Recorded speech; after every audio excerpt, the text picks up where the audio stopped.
नमस्कार साथियों, मैं वैभव आपका फिर से एक बार वैभव एजुकेशन हब में स्वागत करता हूं। साथियों, हमने परसेंटेज पढ़ना शुरू किया था। कल हमने थोड़ा बेसिक जानकारी उसके बारे में प्राप्त की थी और कुछ एक सवाल किए थे, कुछ अच्छे लेवल के भी सवाल हमने किए थे। आज हम टाइप वाइज करके जैसे पढ़ रहे थे उसी के क्रम में आगे पढ़ेंगे। आज जो टाइप है, सबसे पहले हम टाइप 4 आएगा आज का, शायद 4 या 5 जो भी हो आप देख लेना। इसमें क्या है, पुरानी स्थिति में वापस ले जाने वाले सवाल आएंगे। पुरानी स्थिति में पुरानी स्थिति में वापस ले जाने वाले सवाल किस तरीके के होंगे, आप जब सवाल आएंगे तो आपको पता चल जाएगा कैसे होंगे। धीरे धीरे लेवल हम और अच्छा करते हुए चले जाएंगे। टाइप वाइज करके पूरा परसेंटेज बहुत अच्छे से निपटा लेंगे।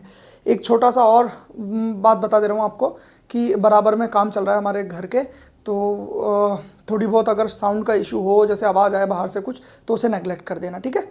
चलिए शुरू करते हैं। तो पहला सवाल आपका ये रहा, पुरानी स्थिति में वापस ले जाना। पहले हम समझते हैं कि मैं कहना क्या चाह रहा हूँ। जैसे मैंने एक बात कही आपसे कि भाई ये 100 रुपये हैं, इसमें मैंने x% बढ़ा दिया, आपने कहा ये 100 + x हो गया। अब ठीक है, तो मैं अब आपसे कहूँगा कि यहाँ से तो आप यहाँ आए, फिर यहाँ से यहाँ जाने में आपको कितने प्रतिशत का घटत करनी पड़ेगी। अगर आपने यहाँ बढ़ाया है तो आपको यहाँ कितना घटाना पड़ेगा, या इसका वाइस वर्सा भी हो सकता है क्या कि यहाँ से जाने के लिए मान लो आपने -x% कर दिया तो ये 100 - x हो गया। अब इस स्थिति में वापस जाने के लिए आपको कितना प्लस करना पड़ेगा ताकि यही स्थिति आपकी वापस आ जाए। इस तरीके के सवाल होते हैं उसमें, ठीक है। तो हम सवालों से ही शुरू करेंगे। पहला सवाल आपका आ गया होगा सामने इधर। पहला सवाल कह रहा है ए में 20% की वृद्धि कर दी गई। ए में 20% की वृद्धि। सर 20% की मैंने फ्रैक्शन पता है मुझे, 1/5 होती है। भाई 5 से जब 1 की वृद्धि होगी तो वो चीज़ क्या हो गई होगी मेरी, 6, क्योंकि 1 की वृद्धि हो गई। ये 5 मैंने इनिशियल मूवमेंट था, उसके बाद 1 बढ़ गया, 6 हो गया। अब इस स्थिति से, अब देखो कंपैरिजन इससे करना है मुझे, कंपैरिजन इससे करना है तो मुझे इस स्थिति से यहाँ पे जाना है। तो कितना, यहाँ मैंने 1 बढ़ाया तो यहाँ मुझे कितना करना पड़ेगा, 1 घटाना पड़ेगा। लेकिन कंपेयर पहले हम इससे कर रहे थे, अब हमें इससे करना है, तो 1 तो घटाना है मुझे, लेकिन किससे, 6 से गुणा 100। तो इसकी वैल्यू आ गई सर 16 से ही 2/3%, ठीक है। तो ये होता है पुरानी स्थिति में लेके जाने वाले सवाल, ठीक। तो मुझे लगता है ये सवाल समझ में आ गया। जिससे कंपेयर करना है उसको हमें नीचे रखना होता है, बस इसमें यही चीज़ आपको कॉन्सेप्ट जानना था। अब हम एक और सवाल इसका देख ले रहे हैं ताकि आपको और अच्छे से चीज़ें क्लियर हो जाएं। एक सवाल आपसे ये कह रहा है, एक वस्तु के मूल्य में 25% की कमी कर दी गई, इसके प्रारंभिक मूल्य में इसे वापस लाने के लिए इसके मूल्य में कितने प्रतिशत की वृद्धि करनी पड़ेगी। समझने की कोशिश करते हैं अब हम। सर 25% की क्या करी गई है, हमारी कमी करी गई है। 25% की फ्रैक्शन मुझे पता है 1 क्या होती है, 4 होती है, ठीक हो गई बात। तो 4 तो मेरी वस्तु पहले थी, लेकिन उसमें जब मैंने 1 की कमी कर दी तो मेरे पास अब वो वस्तु कितने की हो गई होगी, उसका मूल्य क्या हो गया होगा, 3। अभी हमने कंपैरिजन किया है इससे, ठीक है। अब हमें क्या करना है, इससे कंपैरिजन हमें, अभी तो हम यहाँ से यहाँ आए हैं, अब हमें वापस यहाँ से यहाँ जाना है। तो 3 से 4 पे जाने के लिए मुझे कितना जोड़ना पड़ेगा, 1 जोड़ना पड़ेगा। किससे, 3 से गुणा 100। तो इसका आंसर आ गया 33 से ही 1/3% की क्या करनी पड़ेगी, वृद्धि करनी पड़ेगी इस कमी को पूरा करने के लिए, ठीक है सर। तो ये थे पुरानी स्थिति में वापस आने वाले सवाल। और जब खर्च वाला, हम एक्सपेंडिचर वाला टॉपिक पढ़ेंगे तो उसमें और इस तरीके के सवाल आएंगे तो और अच्छे से समझा दूंगा। अब मैं अगले सवालों की ओर चलूंगा। चलिए सर, अब हम अगला टाइप देखते हैं। वो पुरानी स्थिति वाले हो चुके हैं सवाल। ये 5वां आपका टाइप होगा, जिसमें हम क्या पढ़ेंगे, परीक्षा से रिलेटेड सारे सवाल पढ़ेंगे कि परीक्षा में कितने कितने अंक, जैसे कि कोई इतने अंकों से उत्तीर्ण हुआ है, उत्तीर्ण, और कोई अनुत्तीर्ण हुआ है, ये सब इसमें आते हैं टॉपिक्स के सवाल। तो क्या होता है कि जैसे अगर मैंने आपसे ये कहा कि 600 नंबर का एक पूरा पूर्णांक है, जिसमें से आपके पासिंग मार्क्स 30% हैं, तो मुझे बताओ कितने नंबर आपको लाने होंगे पास करने के लिए।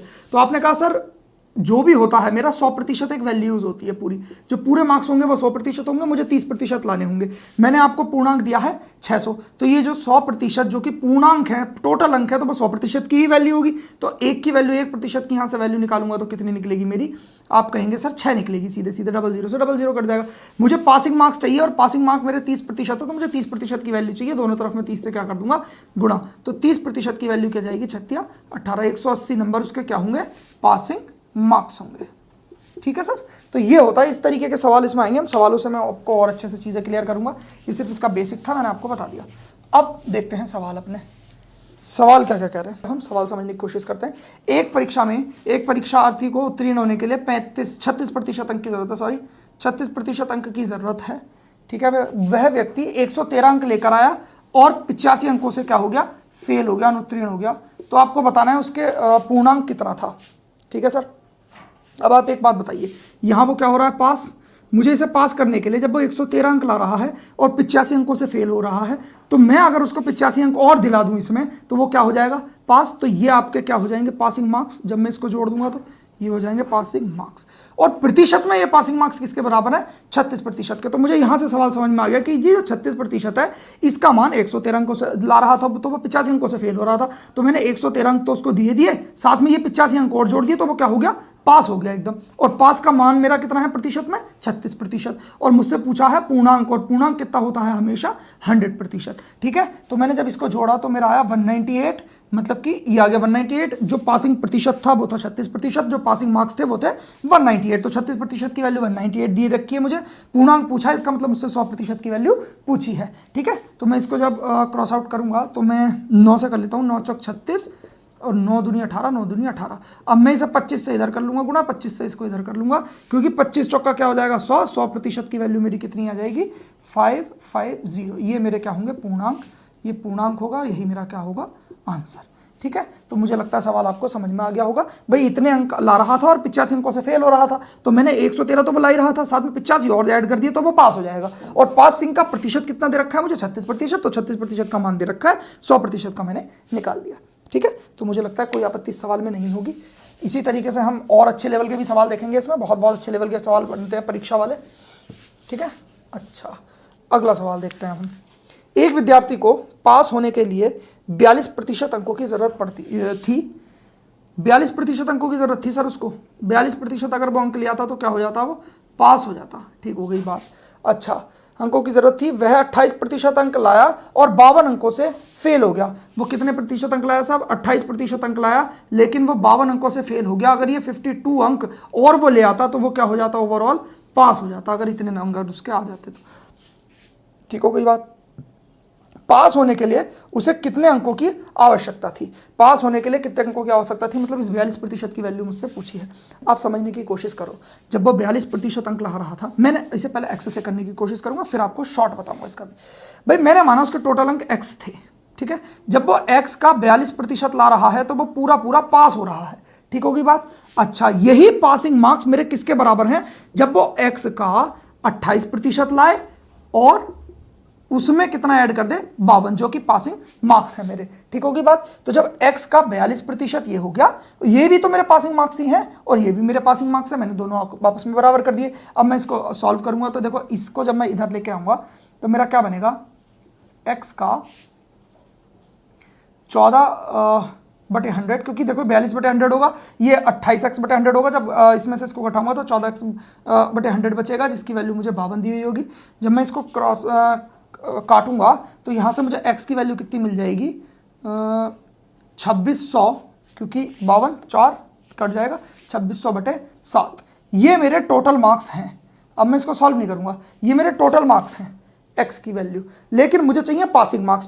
पासिंग मार्क्स कितने हैं, x के 42%। यदि आप x का 28% निकाल के उसमें 52 जोड़ते हो तो वो भी आपके पासिंग मार्क्स निकलेंगे, लेकिन मैं डायरेक्ट 42% की वैल्यू निकाल दूंगा कि भाई मेरे पास टोटल इतने मार्क्स हैं और इसका मुझे 42% चाहिए पास होने के लिए, और पासिंग मार्क्स ही मुझसे पूछे हैं, तो 42/100। जब मैंने इसको कैंसल आउट किया, 7 से 1 कटा 6 बार, 6 छंग 36, 6 दूनी 12, इतने मार्क्स उससे पासिंग मार्क्स उसको चाहिए। पास होने के लिए कितने मार्क्स चाहिए, 156। ये सवाल का उत्तर हो गया।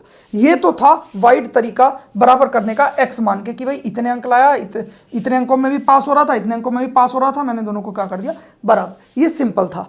अब बात करते हैं हम हमें किस तरीके से इस सवाल को करना है। मैं इसको मिटा दे रहा हूं।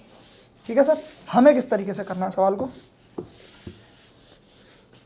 भाई जब वो 42% अंक लेकर आ रहा था तो वो 0 अंक, ना तो वो पासिंग मार्क्स से ज्यादा था ना वो पासिंग मार्क्स से कम था, उसके 0 अंक थे उस समय, मतलब कि 0 प्लस थे और 0 ही माइनस थे। ये जो बाउंड्री है पास की, अगर ये पास की बाउंड्री है तो वो यहीं पे खड़ा है, ना तो इधर है ना या इधर है। ठीक है, तो ये मैंने 0 रख दिया यहाँ पे। ठीक, अब जब वो 28% मार्क्स लेकर आ रहा है तो वो कितने अंक शॉर्ट रह जा रहा है, उसे कितने अंकों की जरूरत पड़ेगी, 52 अंकों की पास होने के लिए। ठीक हो गई। तो ये तो हो गए अंक, ये हो गया प्रतिशत। हमेशा याद रखना, जब भी मैं प्रतिशत, जब मैंने अभी लास्ट आपको सवाल जब एक्स से कराया था तो आपने देखा होगा कि 42, जब मैं एक्स का 42/100 कर रहा था तो यहाँ पे माइनस में एक्स का 28/100 आ रहा था नहीं, तभी तो यहाँ पे 52, यही तो सिचुएशन बनी थी। तो यहाँ पे मैं देखो इनका अंतर ले रहा था, नहीं ले रहा था, तो यहीं पे भी मैं इनका क्या लूंगा, अंतर। आपको लिख लेना है ये, यहाँ पे अंतर लेना होता है। यहाँ दो कंडीशन बनती है अंकों की, अगर चिन्ह सेम है। चलो ये सवाल मैं अगले सवाल में आपको सारी चीज़ें बता दूंगा। अभी आप इसको सिंपली देखो कैसे। भाई मैंने इसका अंतर लिया तो मुझे इसका अंतर मिला 14%। 14% का मान मुझे क्या मिल गया, जब मैं इनको जोड़ूंगा तो कितना अंक आएगा मेरे पास, 52। मतलब कि 14% की वैल्यू मेरे कितनी आ गई, 52। मुझे कितने की चाहिए, 42% की, क्योंकि 42% तो मेरे पासिंग मार्क्स हैं। तो बस इसको भी 3 से गुणा कर दो, इसको भी 3 से गुणा कर दो, आपको 42% का मान 156 मिल जाएगा। ये मेरा क्या होगा, आंसर। ये होगा तरीका सवाल को करने का। ठीक, यहां आप थोड़े से कंफ्यूज हो रहे होगे। मैं एक सवाल नहीं 2 सवाल लूंगा इसी तरीके के, जो आपका कंफ्यूजन ये दूर कर देंगे। हमें इस तरीके से सवाल को करना, याद रखना। वो तरीका था जो मैंने आपको बता दिया, ये बेसिक था, ये इस तरीके से हमें करना है। अब मैं तरीका आपको और एक सवाल लेके वाइड करके इस तरीके को समझाता हूं। ठीक है, अगला सवाल देखते हैं। अगला सवाल क्या कह रहा है,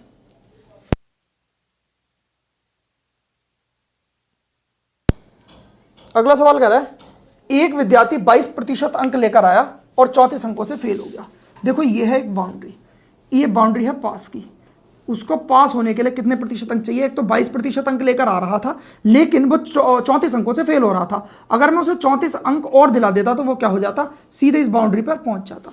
ठीक, एक व्यक्ति और है जो 34% अंक लेकर आया और वो पासिंग मार्क्स से 26 अंक ज्यादा ले आया। अगर मैं उसमें से 26 अंक घटा दूंगा ना, तो वो भी इस बाउंड्री पे पहुंच जाएगा, दोनों एक ही जगह पहुंच जाएंगे। जब 34% अंक लाया तो वो पास होने से 26 अंक ज्यादा ले आया, मैंने ये घटा दिए। मैंने कहा तेरे इतने ज्यादा अंक आ रहे हैं, अगर मैं तुझे घटा दूंगा तो बिल्कुल तू बाउंड्री पे होगा, तू एग्जैक्ट पास होगा, पासिंग मार्क्स से तेरा एक भी नंबर ज्यादा नहीं आएगा। जब वो 22% अंक ला रहा था तो मैंने उसे 34 अंक प्लस कर दिए कि भाई तू ले 34 अंक प्लस कर ले अपने, क्योंकि 34 तुझे शॉर्ट पड़ रही है, तू बिल्कुल पासिंग मार्क्स पर पूरी बाउंड्री पर पहुंच जाएगा। तो अब जब दोनों ये बाउंड्री पे हो गए तो दोनों आपस में बराबर हो जाएंगे, नहीं हो जाएंगे। अब हम पहले इसे एक्स से करेंगे, फिर अपने तरीके से। एक्स से कैसे करेंगे कि भाई एक्स का जब वो 22% ला रहा है तो उसे 34 अंकों की आवश्यकता और पड़ती है, और जब वो एक्स का 34% लेकर आ रहा है तो उसमें से उसे 26 अगर घटा भी देता है तो भी वो बाउंड्री पे पहुंच जाएगा। आपस में दोनों चीजें क्या हो जाएंगी, बराबर। अब आप देखो, जब मैं इसको इधर लेके जाऊंगा तो कितना आएगा साहब, आपने कहा सर ये आ जाएगा 12,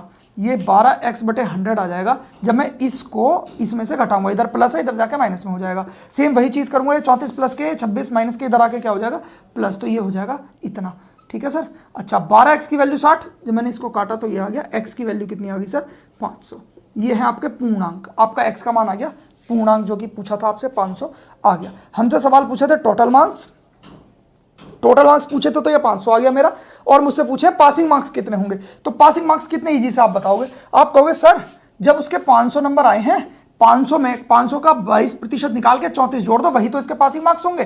भाई 500 का 22/100 निकाल कर इसमें 34 मार्क्स जोड़ दो ये वाले, तो ये उसके पासिंग मार्क्स आ जाएंगे। या फिर आप इस तरीके से भी निकालते हो कि भाई 500 का 34% निकाल दो टोटल अंक का, और उनमें से 26 जोड़ दो, दोनों मेरे पासिंग मार्क्स आ जाएंगे। सिंपल, दोनों से बराबर ही आएगा। तो मैंने यहाँ से कर लिया, +34 बराबर आ गया 144। यहाँ से भी ये वैल्यू कितनी आ जाएगी, 144। तो 144 उसके क्या थे, पासिंग मार्क्स थे। ठीक हो गई बात।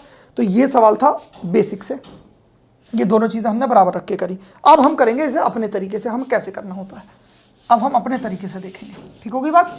ये तो ईजी सा सवाल था, लेकिन अपने तरीके से देखना और भी ईजी हो जाएगा ये। कैसे, जैसे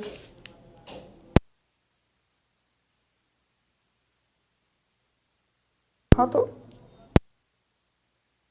ठीक था। अच्छा, अगला अब हम अपना तरीका देखेंगे कि हम अपने तरीके से सवाल को कैसे करेंगे।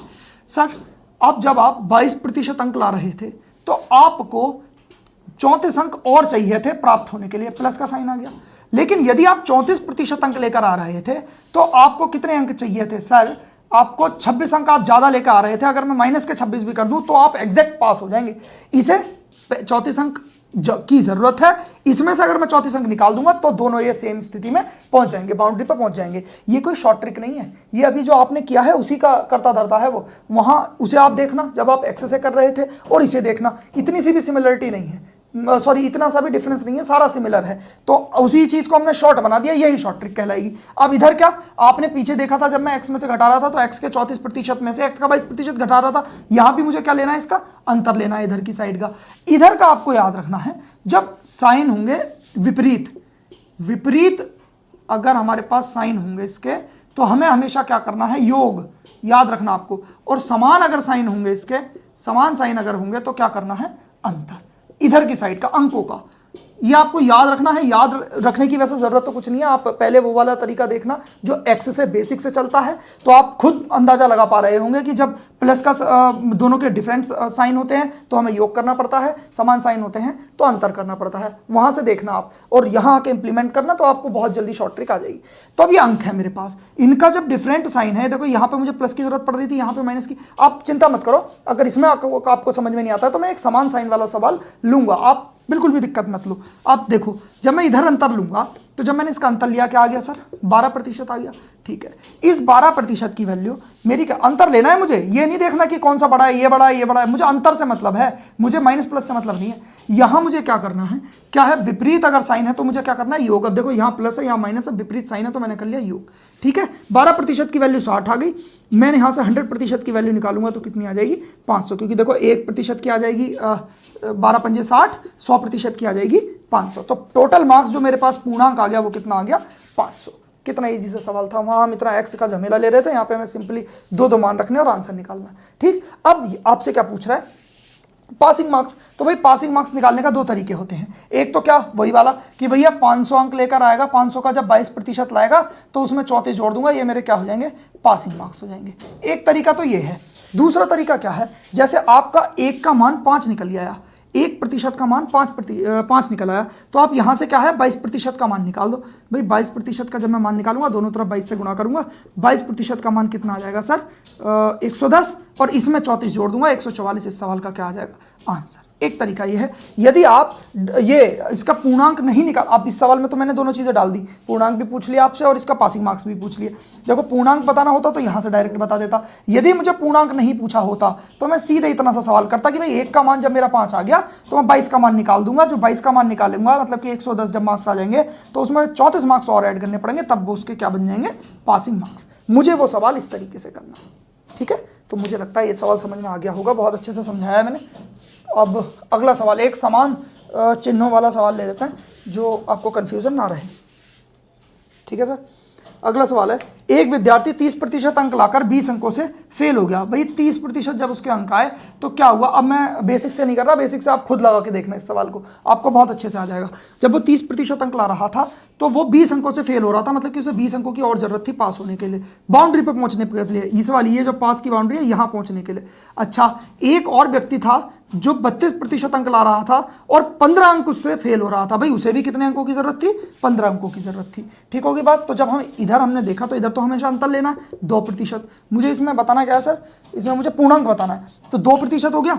अच्छा 20 और 15, ये देखो समान साइन है ना इसके, जब समान साइन होते हैं तो मैंने आपसे क्या कहा है, क्या लेना होता है उसका अंतर, तो अंतर ले लिया। यहाँ पे विपरीत साइन होते हैं तो इसका योग करते हैं हम इन दोनों अंकों का।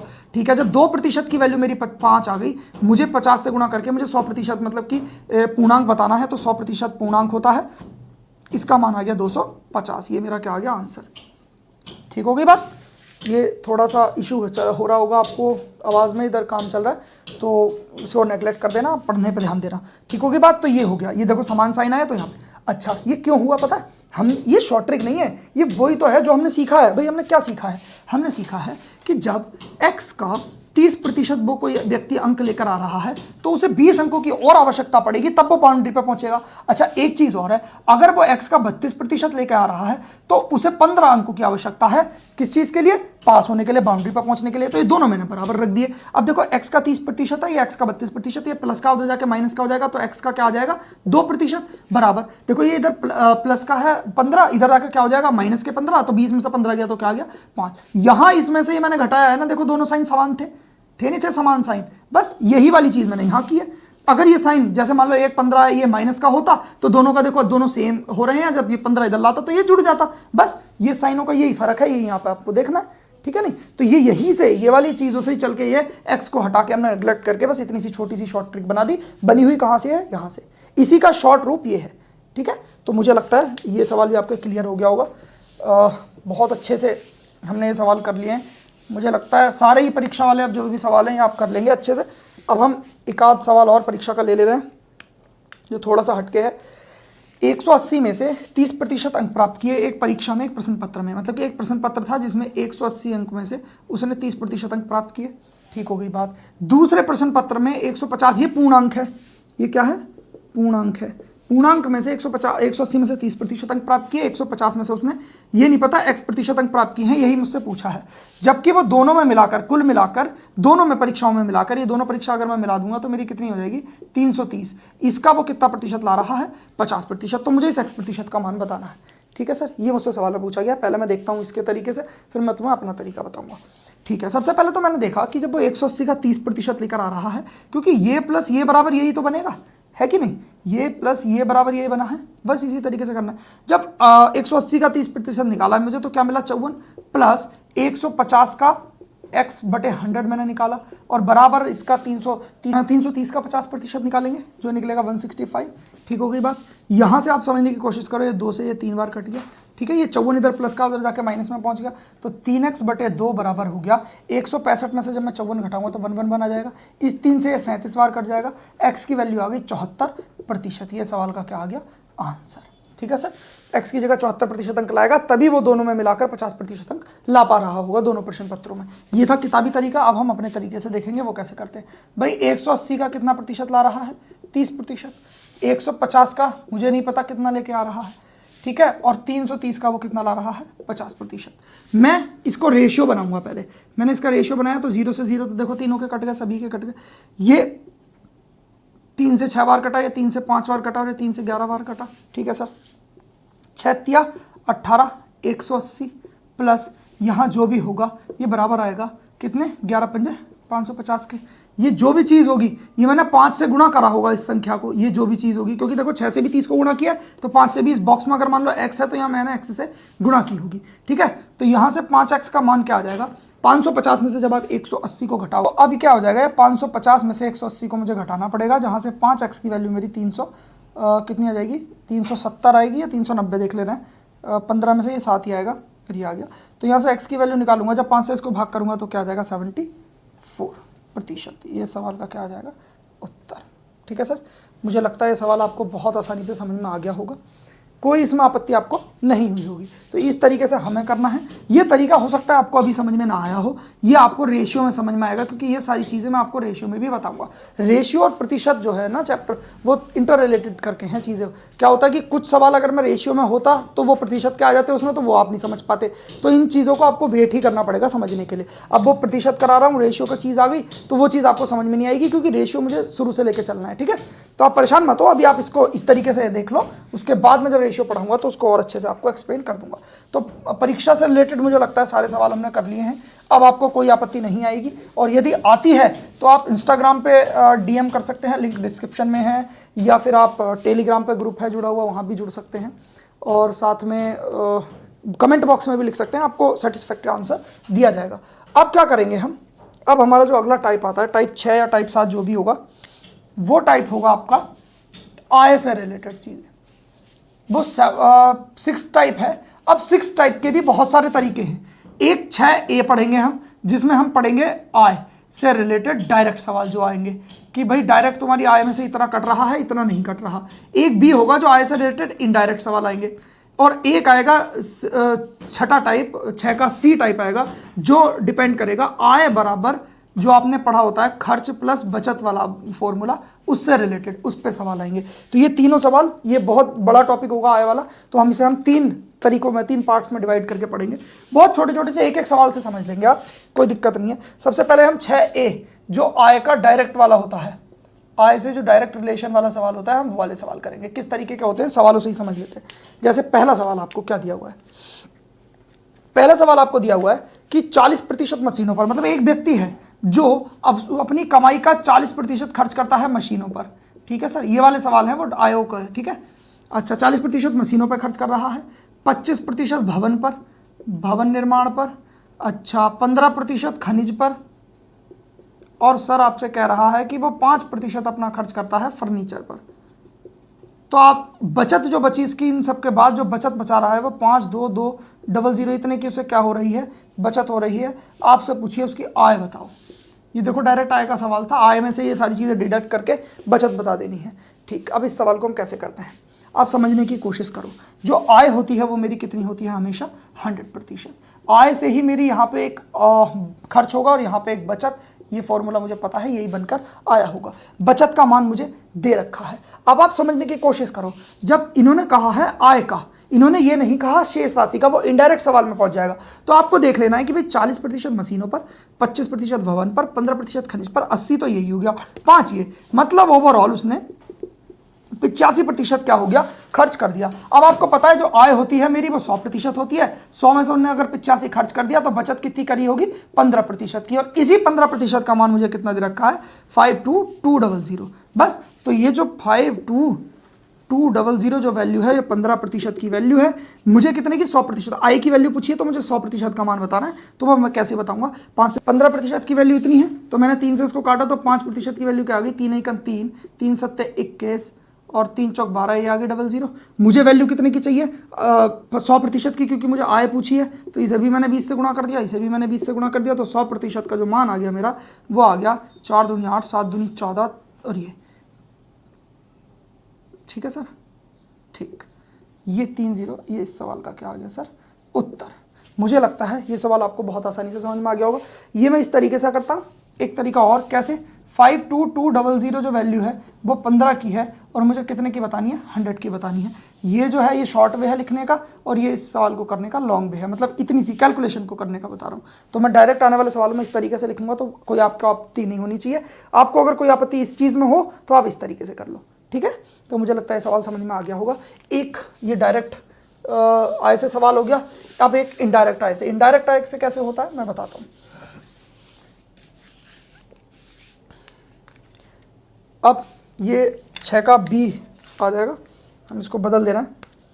6 के बी का सवाल है जो कि हम इनडायरेक्ट वाले करेंगे। अब इनमें यहीं पे लगा दे रहा हूँ।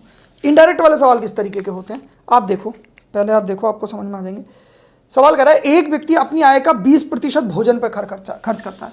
भाई 100% मेरी आय है, उसमें से उसने इसका 20%, मतलब कि 20% इसने किस पे खर्च कर दिया, भोजन पर खर्च कर दिया। ठीक हो गई बात। अब देखो इसमें इनडायरेक्ट क्या होता है, ये होता है, उसने कहा है कि शेष का 10%, शेष, उसमें शेष वगैरह कुछ नहीं था, उसमें डायरेक्ट जो डिडक्शन था वो आय में से था। इसमें शेष के बाद पूछ रहा है। तो आप बताओ, जब 100% में से 20% में भोजन पर खर्च कर दिया तो उसके पास कितना बचा होगा, 80%। इस 80% का 10%, 10/100 वो किस पर खर्च कर रहा है, किस चीज़ पर, मनोरंजन पर। तो इसका 10% कितना हो गया, आपने कहा सर ये तो 8 हो गया, सीधे सीधे। तो आपने कहा 8 हो गया, ठीक हो गई बात। तो 8% उसने किस पर खर्च कर दिया सर, आपका मनोरंजन पर, ठीक है सर। अब आपके पास 8 80 था, 80 में से 8 उसने निकाल दिया। अब उसके पास 72% तो आय बची है। इस शेष आय का, ये जो 72% बची है, इस शेष आय का उसने 25% अपनी शिक्षा पर खर्च कर दिया। अब 72 का अगर मैं 25% निकालूं तो क्या होगा, 1/4। तो मैंने जब इससे काटा तो क्या आ गया, 18, ठीक है। तो 18 उसने कहां पे खर्च कर दिया, 18% अपनी शिक्षा पर खर्च कर दिया। ठीक हो गई बात। तो अगर मैं अब आपसे पूछूं, ये तो उसका टोटल खर्च हो गया। इन सबको खर्च करने के बाद उसे बचत कितने की हुई है, बचत आपको दे रखी है सर 10800, इतने की आपको बचत हुई है। तो आपसे पूछा है कि उसका कुल आय कितनी थी, मतलब कि 100% की वैल्यू आपसे पूछी है। ये था इनडायरेक्ट वे। अब इसमें क्या है, मैंने प्रतिशत अलग अलग से निकाले हैं। ये तरीका है किताबी, ये मैंने आपको सिर्फ समझाने के लिए कि ये क्या क्या होता है उससे लेकर है। अभी हमें कैसे करना है वो तरीका भी मैं बताऊंगा। पहले आप देखो कि भाई जब मैंने ओवरऑल खर्च इसका निकालने की कोशिश करी तो 8 और 8 16, मुझको मिला 46। इतना मैंने खर्च कर दिया तो बचत मुझे कितने की हुई होगी, 54 की बचत हुई होगी, जिसका मान मुझे ये दे रखा है, मतलब 10800 जो दे रखी है। बचत मुझे इतने की तो ये 46, तो मैंने खर्च कर दिया 40%, 54 का मान दे रखा है और मुझे 100 का मान पूछा। इससे मैंने ये 2 बार काट दिया, ये आ जाएगा 20,000 रुपये और उसकी आय होगी। 100% की वैल्यू कितनी आ गई, 20,000। तो 20,000 उसकी आय होगी। ठीक होगी बात। ये सवाल था किताबी तरीके से, मतलब किताबी तरीके का मतलब बेसिक से है। ठीक, अब हमें किस तरीके से करना है, मैं इस सवाल को आपको इसको मिटा दे रहे हैं। अब हम, मुझे लगता है समझ में आ गया होगा आपके। अब हम क्या करते हैं, अब आपको बताता हूँ मैं अपने तरीके से, जैसे हमें करना है। हमें कैसे करना है, फ्रैक्शन पे खेलना है हमें। फ्रैक्शन पे कैसे कि सर 20% वो भोजन पर कर रहा है, शेष का 10% वो मनोरंजन पर कर रहा है और शेष का 25% वो किस चीज़ पर कर रहा है, शिक्षा पर कर रहा है। अच्छा, मैं खेलूंगा किस चीज़ पर, कितना उसने खर्च किया और कितना उसे बचत हुई, कितने बचे पैसे। ठीक है, अब 20% की फ्रैक्शन कितनी होती है सर, 1/20, 1/5 सॉरी। तो इस 5 तो इनिशियल वैल्यू होती है, मतलब उसके पास 5 तो टोटल रुपए थे, ये आय की बात होगी, इतनी उसकी आय थी और उतनी उसकी बचत थी। भाई 5 रुपए में से 1 रुपया उसने भोजन पर खर्च कर दिया, तो उसके पास बचत कितने की हुई होगी, 4 की। मुझे अनुपातों में लेके चलना है सवाल, ठीक हो गया। ये तो उसने भोजन पर खर्च कर दिए। अब शेष जो बचत बची, उसमें से 10% वो भोजन पर खर्च कर रहा है, 10 की फ्रैक्शन 1/10 होगी, जो इसका मतलब 10 तो मेरी आय रही होगी, और उसमें से 1 रुपया उसने मनोरंजन पर खर्च कर दिया, तो उसके पास कितने रुपए बचे होंगे, 9 रुपए। ठीक हो गई बात। अब अगला देखूंगा, 25% की फ्रैक्शन क्या होती है, 1/4। 4 मेरी इनिशियल वैल्यू थी, 4 मेरे पास बची हुई जो बचे थे पैसे इन दोनों में खर्च करने के बाद वो है, और उसमें से जब मैंने 1 रुपया ये ऊपर वाला शिक्षा पर खर्च कर दिया, तो मेरे पास कितने रुपए बचे होंगे, 3 रुपए। बस मुझे फ्रैक्शन से मैंने ये बना लिया। अब मैं देखता हूं कि भाई मुझे कितने मेरे पास आए थी टोटल और कितनी मेरे पास बचत हुई है। तो मैंने देखा 5 चौक 20, ये 200 है, और मुझे देखा 9 चौक 36 और 108। ठीक हो गई बात। अब ये तो था मेरी आय, टोटल आय, मैंने सबको गुणा कर दिया तो मुझे टोटल आय मिली, और ये टोटल बचत है मेरी, कितने रुपए मेरे पास बचत हैं। ठीक है, जो ये बचा, ये जो बीच वाला पार्ट बचा है, जो बीच में से इसको घटाऊंगा तो ये खर्च आ जाएगा मेरा, लेकिन मुझे इसका जरूरत ही नहीं है। मुझे जो 10800 जो दे रखा है, ये मान बचत का दे रखा है, मेरा बचत का मान यहां से कितना आ रहा है, 108। ठीक, जब इसने का मान मुझे दे रखा है 200 का मान मुझसे पूछा है, तो गुणा 200, इससे इसको काट दिया, 1 0 बस बढ़ जाएगा, ये इस सवाल का क्या हो जाएगा, आंसर। ठीक है, तो हमें इस तरीके से इस सवाल को करना है, इनडायरेक्ट वाले को। ठीक, तो मुझे लगता नहीं है कि आपको कोई आपत्ति इस सवाल में हुई होगी। हमें आय और बचत, जितना खर्च कर दिया उसको निकालना है, आय और बचत, फिर जो शेष बचा उसकी आय और बचत आपस में मैंने देखा कि ओवरऑल उसने कितनी आय थी और कितनी उसने बचत की है। ये बचा हुआ अगर मुझसे खर्च पूछता तो खर्च ये वाला, इसमें से जब मैं इसको घटा दूंगा जो मेरा 92 आएगा, वो क्या आएगा, खर्च आ जाएगा। अगर खर्च पूछा होता तो हम इस तरीके से करते हैं, भाई बचत का मान मुझे दे रखा था 10,800 और 200 का मान मुझसे पूछा है, इसे हम इसी तरीके से भी लिख सकते थे कि 1008 की वैल्यू मुझे दे रखी है 10800। अब ये यूनिट होगा, ये कोई ना कोई यूनिट जरूर होगा इसमें, मैं यूनिट लिखता नहीं हूँ, मैंने आपको बता दिया था पहले भी।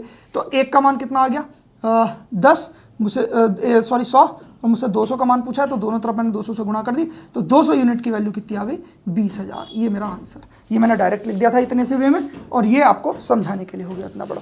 ठीक, तो मुझे लगता है ये सवाल भी आपके समझ में आ गया होगा। अब हम अगले सवाल को देखेंगे किस तरीके का है। चलिए देखते हैं अब अपना सवाल अगला, कैसे कैसे सवाल इस पर बनते हैं, आगे होगा सवाल, देखते हैं। एक आदमी अपनी आय का 75% खर्च करता है। एक आदमी है भाई, 100% मेरी आय होती है, जिसमें से 75% वो क्या करता है, खर्च करता है, और फिर बचत कितने की होगी, उसको 25% की, क्योंकि आय, खर्च प्लस बचत बराबर ही तो हमारी आय होती है टोटल। तो भाई अगर 100% मेरी आय थी तो ने 75 खर्च किया, तो कितना बचाया होगा, 25% उसने बचाया होगा।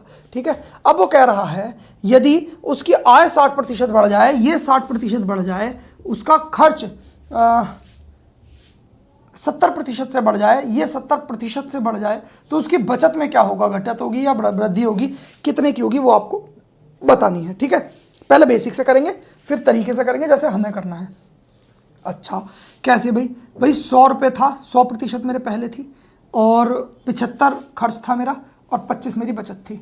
अब मैंने क्या देखा, भाई मेरा जो ये 100 था, जब इसमें 60% की वृद्धि कर दूंगा, प्लस 60% कर दूंगा, तो मुझे पता है 100 का अगर मैं 60% निकालूंगा तो 60 ही निकलेगा, तो ओवरऑल जो मेरा खर्च आय हो जाएगी अब वो कितनी हो जाएगी, 160। अब खर्च की बात करते हैं। भाई वो कह रहा है कि खर्च में 75 में आपके कितने, 70%, तो पहले 75 का 70% अपने आप में जो खर्च होगा वो 100% होगा, और उसमें भी मैंने 70% क्या कर देना है, ऐड। तो मेरा जो खर्च होगा अब कितना हो जाएगा भाई, 70, ये जो 75 होगा अपने आप में पूरी 100% की वैल्यू होगी, 70 और बढ़ गया तो 170/100 हो गया। या हम कैसा करते कि पहले 75 का ना 70/100% निकालते और उसे फिर 75 में ऐड कर देते, तो यही चीज़ मेरे पास आ जाती। मैंने डायरेक्ट यहाँ पे लिख दिया। ठीक, तो जब मैंने निकालने की कोशिश करी, ये 3 और ये 4 आ गया, ओवरऑल जो वैल्यू निकली मेरी 127.5 आ गई। ये मेरा जो खर्च अब बढ़कर कितना हो गया, 127.5। अब आप मुझे बता दो, आपको पता है कि ये देखो आय है, आय बराबर खर्च प्लस बचत होता है नहीं होता। तो जब मैं, अब मुझे ये नहीं पता कि यहाँ पे मेरी कितनी है, तो मैं निकाल लूंगा, इसमें से इसको घटाऊंगा तो इस क्या की जगह क्या आ जाएगा, मेरी जो बचत, नई बचत जो आई होगी वो कितनी आई होगी सर, 32.5। इसमें से मैंने इसको घटा दिया, नई बचत मेरी कितनी आ गई 32.5, और पुरानी बचत कितनी थी 25 पुरानी बचत थी। अब मेरी बचत होगी 32.5। मुझे कितने की वृद्धि देखने मिली, 7 की, और 7 की वृद्धि मिली कितने से देखने से, 25 से, पुरानी बचत से। तो पुरानी बचत मेरी 25 थी, 25 से मुझे 7.5 की, ये 7.5 है सॉरी, 7.5 की बढ़त देखने को मिली है 25 से, और गुना 100। जब मैंने 25 चौका 100 करा तो ये आ गया 30% की मेरी जो बचत है उसमें क्या हो गई होगी, वृद्धि। वो एक तरीका तो इसका ये है, सिंपली 100, 75, 25, जितना जितना कह रहा था बढ़ा दिया, फिर ये इसका मान निकाल लिया, पता लग गया कि भाई इतने से इतनी बढ़ी है और इसका प्रतिशत निकाल दिया। ये तरीका बेसिक था, ये बड़ा था। अब हमें इसे एलिगेशन से करना है, हम देखते हैं कैसे करेंगे इस सवाल को। ठीक है, इसको मैं मिटा दे रहा हूँ।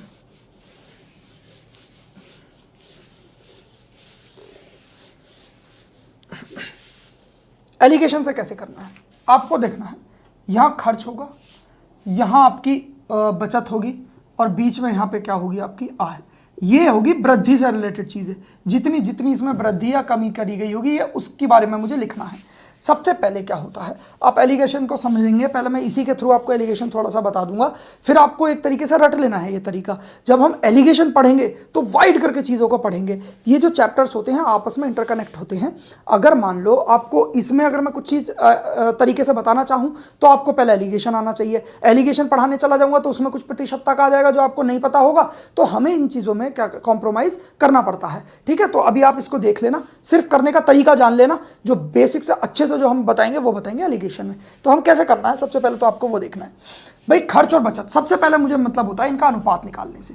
मैं इसका अनुपात निकालूंगा भाई, 100% है जिसमें से वो 75% खर्च कर रहा है और 25% बचत कर रहा है, तो मुझे खर्च और बचत का अनुपात निकालना है। तो वो क्या निकल गया मेरा, 3:1।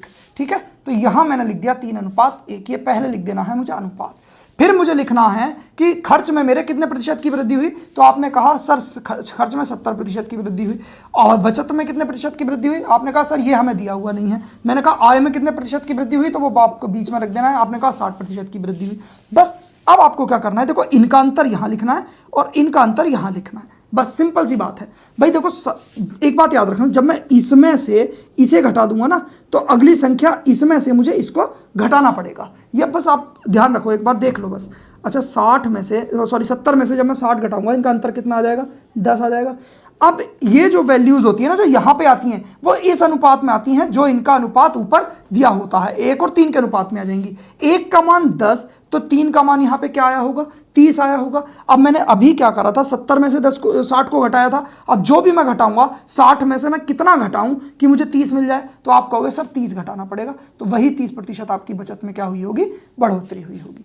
ठीक है, तो मुझे लगता है ये थोड़ा सा तो समझ में आपको आ गया होगा, थोड़ा सा इसका आइडिया हो गया होगा। अब अगला सवाल हम क्या करते हैं, एक और सवाल मैं इस तरीके का ले रहा हूँ ताकि आपको और अच्छे से ये चीज़ें समझ में आ जाए। मुझे लगता है इतनी तो चीज़ समझ में आ गई होगी। आपको याद रखना है कि सबसे पहले खर्च और बचत का मुझे अनुपात लिखना होता है ऊपर, इसी अनुपात में ये जो चीज़ें हैं ये मेरी बढ़ती हैं। ठीक है, यहाँ पे मैं खर्च लिखूंगा, यहाँ बचत लिखूंगा, और यहाँ पे लिखूंगा आय में ये प्रतिशत वृद्धि।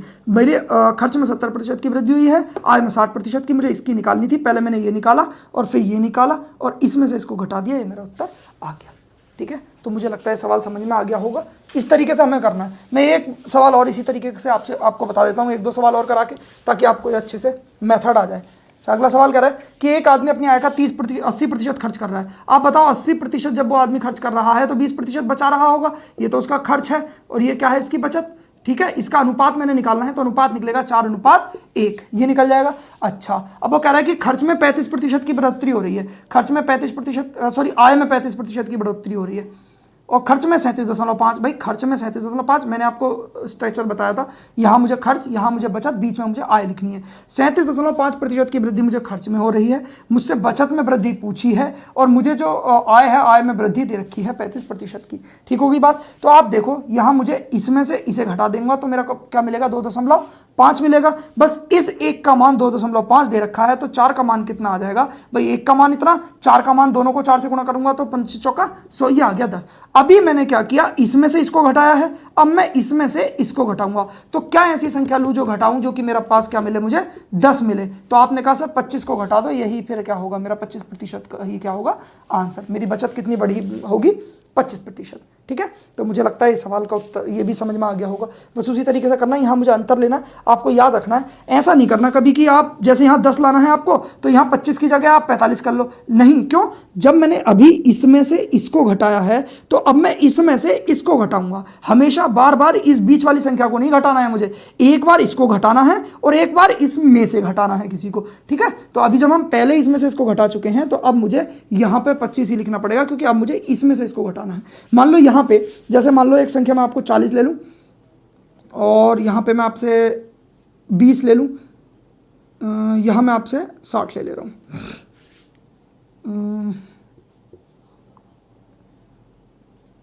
ठीक हो गई बात, मैंने ये ले लिया। तो अब इसका अनुपात इस तरीके से निकलेगा। देखो यहाँ मैंने क्या काम किया, यहाँ मैंने पहले इसमें से इसको घटा दिया, 20 आ गया। अब क्या है, जब मैं इसमें से एक बार घटा चुका हूँ तो अब इसको भी घटाना पड़ेगा, तो यहाँ 70 में से इसको घटाऊंगा तो ये 10 आएगा। इस तरीके से करना होता है। मैं हमेशा एक बार इसको घटाता हूँ और एक बार इसमें से घटाता हूँ। ये जो वैल्यू होती है, इन दोनों वैल्यूज़ के बीच की वैल्यू होती है कोई, इस वाली वैल्यू से एक वैल्यू बड़ी होती है और एक वैल्यू क्या होती है, छोटी होती है। ठीक है, एलिगेशन में ये चीज़ें आपको भरपूर मात्रा में और बहुत अच्छे से समझ में आ जाएंगी। अभी सिर्फ आपको इसको याद रखना है, क्योंकि एलिगेशन जब हम करेंगे तो बेसिक से करेंगे और ये सारी चीज़ें बेसिक से आपको बहुत इजीली समझ में आ जाएंगी, क्योंकि ये चीज़ें कुछ और नहीं है, ये बेसिक ही है। आप बेसिक समझ लेंगे तो चीज़ें आपको समझ में आ जाएंगी। अच्छा, अगला सवाल देख लेते हैं। राम के खर्च और बचत का अनुपात आपको दे रखा है 5:3। ठीक है, इनमें अनुपात पहले ही दे दिया खर्च और बचत का, ये खर्च थी और ये बचत थी। ठीक है सर, इसका अनुपात दे दिया आपको। आपसे पूछा है यदि उसकी आय में 12% की वृद्धि हो, भाई आय मेरी यहाँ पे है 12%, बीच में आती है आय। ठीक है, उसके खर्च में 15% की वृद्धि हो, तो मुझे बताओ बचत में कितने प्रतिशत की वृद्धि होगी। आप कितना इजी सा सवाल था भाई, इसमें से इसको घटा दिया, क्या आ गया 3। इस 3 का मान 3 दे रखा है, तो इस 5 का मान कितना आ जाएगा, 5 ही आ जाएगा। अभी मैंने इसमें से इस संख्या को घटाया है, अब इसमें से इस संख्या को घटाऊंगा, तो भाई 12 में से मैं क्या घटाऊं कि मेरा 5 आ जाए। आपने कहा सर 7 को घटा दो, तो 7% ही क्या हो जाएगी बचत में वृद्धि, यही आपका क्या हो जाएगा आंसर। ठीक, हमने 3 से 4 सवाल ले लिए इस तरीके के। अब मुझे लगता है कि आपको सवाल ही अच्छे से समझ में आ गया होगा, आय बराबर खर्च प्लस बचत वाले। ठीक होगी बात। अच्छा, अब अगले सवाल देखते हैं, इसमें आय बराबर खर्च प्लस बचत पर और कैसे सवाल बनते हैं वो देखते हैं। ए और बी की आय का अनुपात 3:5 है। ए और बी की आय का अनुपात दे रखा है आपको 3:5। ठीक होगी बात। अच्छा, आपसे कह रहा है कि ए और बी की जो खर्च का अनुपात है, उनके जो खर्च का अनुपात है वो है, आपको दे रखा है सर 1:5। ठीक होगी बात। उनकी बचत दे रखी है, आपको अनुपात नहीं दे रखा, बचत दे रखी है भाई, दोनों कितने कितने 100 रुपये बचा रहे हैं, ये रुपए में है और वो बचत वैसे अनुपात में है। ठीक है, तो हमें क्या बताना है, हमसे पूछा गया है कि हमें बी की आय बताओ, बी की आय बतानी है। आप समझने की कोशिश करो, आय बराबर क्या होता है, खर्च बचत। ठीक है, खर्च प्लस बचत। अब इस चीज़ को मैं ना, ये आपको पता है कि अनुपात है ये, तो इसमें कोई ना कोई एक वैल्यू हमारी यूनिट कोई ना कोई ऐसी छुपी हुई होगी। ठीक है, तो मैंने मान लिया भाई ए की आय 3x है।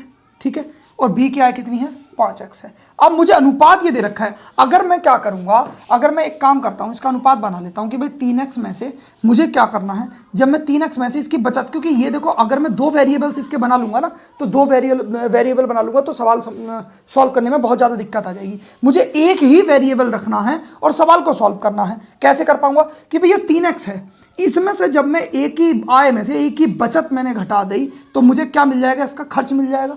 ठीक हो गई बात। अच्छा, अगर मैंने बी की आय में से बी की बचत जो 100 रुपये है ये घटा दी, तो मुझे क्या मिल जाएगा, खर्च मिल जाएगा। और ये जो खर्च इनका अनुपात दे रखा है, मैंने ये इसीलिए बटे में लिख दिए क्योंकि इसका अनुपात मुझे 1/5 ऑलरेडी दे रखा है। यदि मैं इस सवाल को इस तरीके से करता कि 3x और यहाँ भी कोई ना कोई एक वेरिएबल होता हूँ, मैंने बाई मान लिया, 1 बाई बटे क्या करते हैं आप 5x, सॉरी हाँ ये 5x है और इसमें से -5y करते और बराबर 1/1 करते तो आप आंसर नहीं निकाल पाते इसका, ठीक है। इसीलिए मैंने क्या किया, मैंने एक तो वेरिएबल लिया और एक को अनुपात में लिख दिया, क्योंकि अगर यहाँ पे मान लो कोई बाई वेरिएबल होता भी तो आपस में क्या हो जाता, कट जाता। इसलिए मैंने इसको बटे में लिखा रहने दिया, इस तरीके से नहीं किया। ठीक होगी बात, तो ये हो गया। अब मैं जब इसको सॉल्व करूंगा, देखो 5 तिया 15 और 5 एकन 5, डायरेक्ट देखो आप 10x आएगा। डायरेक्ट करने की सीख समझो, मतलब कि क्या होता है, दिमाग को इस्तेमाल ज़्यादा करो, पेन को कम, ठीक। तो अब यहाँ से किया, अब इसको देखो 500 और 100 क्या आ जाएगा अंतर, 400। यहाँ से x की वैल्यू कितनी आ गई, 40। मुझसे पूछा है b की आय, b की आय मेरी कितनी है 5x, 5 गुना 40, इस सवाल का आंसर आ गया 200। एक तो तरीका ये है सवाल को करने का। अब एक तरीका जो हमें करना है, वो तरीका सिर्फ आपको याद रखना है, जब चैप्टर आपको रेशियो पढ़ाया जाएगा तब उसे अच्छे से बताया जाएगा। सारे चैप्टर रिलेटेड हैं, आपको बेसिक से अगर आप जानना चाह रहे हैं तो आप इस तरीके से सवाल को कर लेना, और अगर आपको शॉर्ट ट्रिक से करना है तो उसके लिए आपको थोड़ा सा पेशेंस बना के रखना पड़ेगा। सीख अभी लो, लेकिन उसको और अच्छे से जस्टिफाई उस वाले चैप्टर में किया जाएगा। जैसे जो आय का अनुपात दिया हुआ है आपको, वो दिया हुआ है कितना, 3:5। जो बचत खर्च का अनुपात दे रखा है वो इतना, और बचत दे रखी है 100 और 100। इस तरीके से लिख लो इस चीज को, ठीक। फिर इसकी और इसकी आपस में क्या करो, गुणा, और इनका अंतर लिखना है, डिफरेंस। भाई 5 तिया 15 और डिफरेंस निकालना है मुझे 5 एकन 5 से, इनका डिफरेंस क्या आ गया 10। इसका जो मान मुझे मिलेगा वो मिलेगा इसकी और इसकी गुणा करने पर डिफरेंस है। भाई 100 एकन 100 और ये 5 एकन 500, 500 और 100 का डिफरेंस कितना होगा, 400। तो इस 10 यूनिट, ये कोई ना कोई यूनिट होगी, ध्यान रखना, क्योंकि अनुपात में है। तो 10 यूनिट का मान मेरे पास अगर 400 है तो 1 यूनिट का मान कितना हो जाएगा सर, 40। और मुझे 5 यूनिट, यही तो है आय भी की, 5 यूनिट का मान बताना है, तो इधर भी 5 से गुणा, इधर भी 5 से गुणा, 5 का मान आ गया 5 चौक 20, 200 इस सवाल का क्या आ गया आंसर, ठीक है। तो मुझे लगता है ये सवाल आपको समझ में आ गया होगा। इस तरीके से बहुत ईजी सवाल बनता है, तो आप इस तरीके से कर सकते हैं इस सवाल को। जो इसका बेसिक स्पेसिफिकेशंस हैं वो सब हम पढ़ेंगे रेशियो वाले चैप्टर में, ठीक है। अच्छा, अगला सवाल देखते हैं हम। इसी तरीके का एक और सवाल ले रहे हैं कि भाई ए और बी की जो आय का अनुपात है वो 5:3 दे रखा है, उनके खर्च का अनुपात 9:5 दे रखा है, उनकी बचत ए कर रहा है वो 1300 की कर रहा है, बी 900 की बचत कर रहा है। तो आपसे पूछा है कि बी की आय बताओ, ये इसी की वैल्यू आपसे पूछी है। बहुत ज़्यादा इजी सा सवाल है। मुझे क्या करना है, 5 पंजे 25 और 9 तिया 27, 25 और 27 का अंतर क्या आ गया 2। इस 2 का मान क्या दे रखा है 9 नम, देखो इसकी इससे इसकी इससे 9 नम 81 और 13 पंजे 65। तो क्या बचा, आपको मिल रहा है 1600, ठीक। दोनों का अंतर 1600। तो भाई एक का मान कितना आ गया 800। मुझे 3 का मान पूछा है, क्योंकि मुझे आय पूछी है बी की, 3 का मान पूछा है, तो 3 का मान आ गया 8 तिया 2400। इस सवाल का क्या आ गया आंसर, की बी की आय कितनी होगी 2400। अच्छा, यदि इस सवाल को हम बेसिक से बनाना चाहते तो कैसे बनाते, आप 5x ले लेते वेरिएबल ए का, उसमें से आप 1300 बचत उसकी घटा के, बटे 3x वेरिएबल ले लेते आप बी का, उसमें से 900 उसकी बचत घटा के, आप इसका अनुपात जो खर्च का जो अनुपात आ जाता वो 9/5 इसका अनुपात लिख के इस सवाल को सॉल्व कर लेते, आपका आंसर आ जाता। हमने ये सवाल इस तरीके से किया है, ठीक है। तो आज की कक्षा में इतने ही सवाल रखेंगे। मुझे लगता है चीज़ें आपको समझ में आई होंगी। नहीं आई हो तो आप कमेंट में लिख सकते हैं, जो भी कमी आपको वीडियो में लगी हो आप वो कमेंट बॉक्स में लिख सकते हैं। बाकी अगर कोई भी क्वेरी है तो मैं अवेलेबल हूँ इंस्टाग्राम पर, आप डीएम कर सकते हैं मुझे, लिंक डिस्क्रिप्शन में है। टेलीग्राम ग्रुप ज्वाइन कर सकते हैं, उसका भी लिंक डिस्क्रिप्शन में है। और स्ट्रेटजी वीडियोस के लिए कि भाई हम पेट कैसे निकालें या मैंने कैसे तैयारी की, उन सब चीज़ों से आप कुछ अगर सीख सकें उस स्ट्रेटजी वीडियो से, तो आप उसको ज़रूर जाके देखें। चैनल पे सारी कुछ चीज़ें पड़ी हुई हैं। कैलकुलेशन को इजी बनाने के लिए एक मैंने डिजिटल सम की वीडियो डाल रखी है, वो आप ज़रूर देख के आएँ, क्योंकि उसका यूज़ हम बहुत करते हैं। बहुत आसानी से 3 से 4 सेकंड में हम सवाल बना लेते हैं कोई भी, ठीक है। तो इन सब चीज़ों के लिए आप चैनल को विजिट कर सकते हैं। आपका बहुत बहुत धन्यवाद।